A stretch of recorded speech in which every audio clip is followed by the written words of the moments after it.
AC Grayling, thank you so much for joining us here at the PLSA Investment Conference. You're going to be talking today about reason. Have we all lost our minds in the current climate? It certainly feels like it, doesn't it? No, I don't think we have. I think we are just seeing a difference, not of kind, but of degree in the way in which our public debate and our election campaigns and our referendum campaigns now issue in the results that they do. If you go right the way back to the time of classical antiquity, there's a lovely little story about one of the great orators of the day, a man called Demosthenes, who, when he was young, went to listen to philosophy lectures and tried to get an education. And one day while he was doing this, he noticed a great crowd of people following a man, and he asked, who was that man? Why is he so popular? And he was told that that man was an orator, capable of moving people's emotions and getting them to change their minds. And he said, that's what I want to be. So he quitted his philosophical education and he rushed off to become a great orator.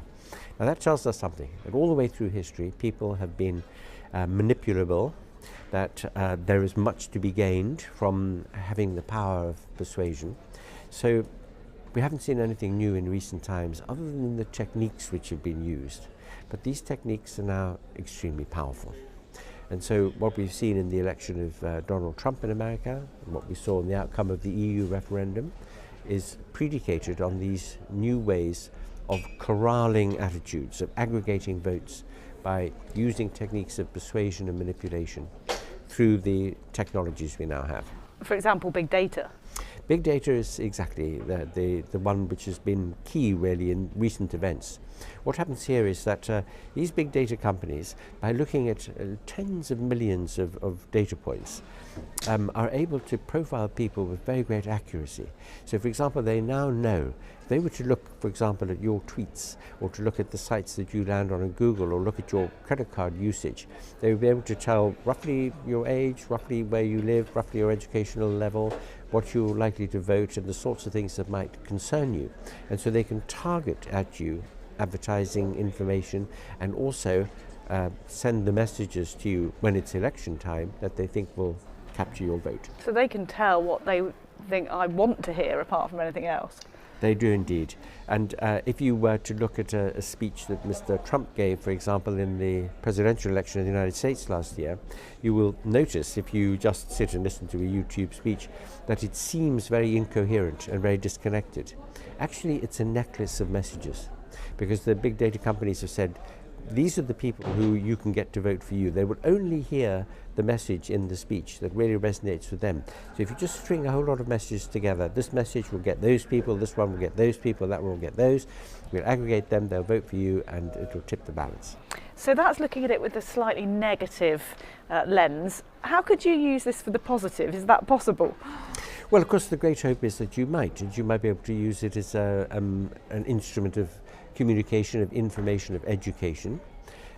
But one has to remember that what's being spoken to are not the sort of cognitive aspects of people, not their rational, reasoned, interested desire for facts and data, but rather to their emotions, to their attitudes.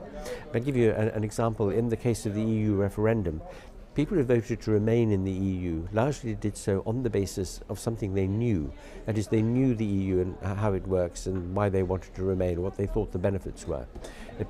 All the different people, because it wasn't one sentiment, but lots of different sentiments, who were against the EU, largely had an attitude. So on the one hand, knowledge or a justified belief, on the other hand, an attitude or a feeling or a sentiment. And that, of course, is the contrast between rationality and non-rationality. Irrationality is one species of non-rationality. Our emotional lives, which are very important to us, are, of course, by definition, non-rational. They've got reason and emotion. And we know that good reasoners are people who have educated emotions, and people who, if you think about a very small child, it's a little anarchist, isn't it? So when bringing up a child is helping it to control its emotions and direct them, suppress its anger, foster its feelings of affection and friendship. So by educating the emotions, we can make them very good partners of reason. But if relatively uneducated emotion is not harnessed to reason, then if that is the basis on which people make choices, as they do at election time, then you are going to get what you might call a rather pure form of populism expressing itself. So where do we go from here? What's next, and what will we be talking about when we're sat here in 12 months' time? Well, I think the interesting thing to watch, if one is capable of being detached about it, is this. Supposing you were to divide the world into what you might call the smart demographic and everybody else, okay? And the smart demographic are the ones who can sometimes get a sort of blow in the face from the people who are rather fed up with what the smart demographic think they've been doing. But they will find ways, as has always been the case through history, to try to manage things, to try to get back on track a little bit, get back in control of events a little bit. What's happened is that the smart demographic weren't smart enough this time round, because they didn't really realize just the effect and the power of these new technologies and what they would do. So fortunately, we learn as fast as things change these days.